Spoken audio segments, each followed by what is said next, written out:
Kyrie nire-recruit ng bata sa Lakers, Davis dapat daw mag-step up at Tyler Hero nagpasiklab sa Miami.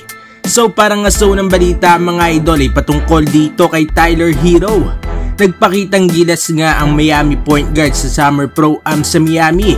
Nagtala nga ng game high 44 points at nagpakita ng kanyang mga jumper, passing at mga dunks. Nakalaban nga ni Hero ang kanyang hit teammate na si Bam Adebayo. Ito nga daw mga idol ang kanyang unang game matapos niya masira ang kanyang kamay last season. Pinakita nga ni Tyler Hero ang kakayahan nitong magbigay ng instant offense na siya ngang nawala sa Miami Heat sa kanilang run sa NBA Finals last season. Wala pa namang reaksyon nitong si Tyler Hero patungkol nga sa mga trade rumors sa kanya at dito kay Damian Lillard. Ano masasabi ninyo dito mga idol? Matitrade pa kaya itong si Tyler Hero o hindi na? At para naman sa sunod na balita ay patungkol kay Anthony Davis. Kahit nakagawa na nga ng isang championship si Davis at LeBron sa Lakers, ay mataas pa nga rin ang pressure na makagawa pa nga sila ng isang kampyonato bago magretiro si LeBron. Ayon naman kay former NBA player James Worthy, ay alam nga daw nating lahat na malapit na ngang umalis itong si LeBron sa NBA. Kaya ayos nga daw na merong AD itong ang Los Angeles Lakers. Ang player nga daw na maaari mong sandalan at nag-iisip nga na siya ang dapat na maging number 1 guy nila.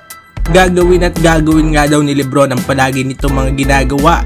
Pero itong si AD nga daw ay kailangan nga na mag-step up at maging number 1 guy nitong ang Los Angeles Lakers.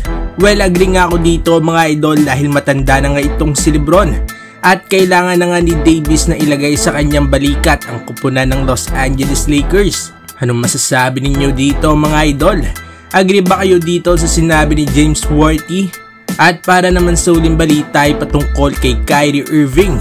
Alam natin na bagong off-season at free agent signings ay talaga namang sobrang ingay nga ng mga rumors patungkol sa Kyrie Irving to Los Angeles Lakers. Isa nga sa mga nagpapainit dyan ay ang pagpunta ni Kyrie sa mga playoff games ng Lakers at pagsuporta dito.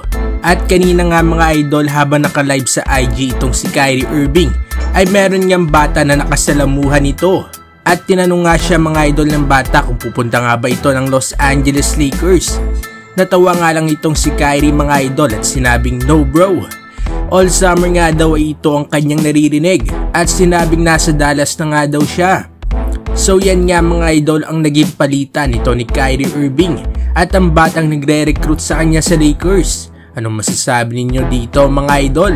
Wala na nga bang chance na mapunta si Kyrie sa Lakers? Mag-komento sa baba at ating babasahin yan. Huwag kakalimutan na mag-like at mag-subscribe para sa iba pang balitang NBA. Maraming salamat.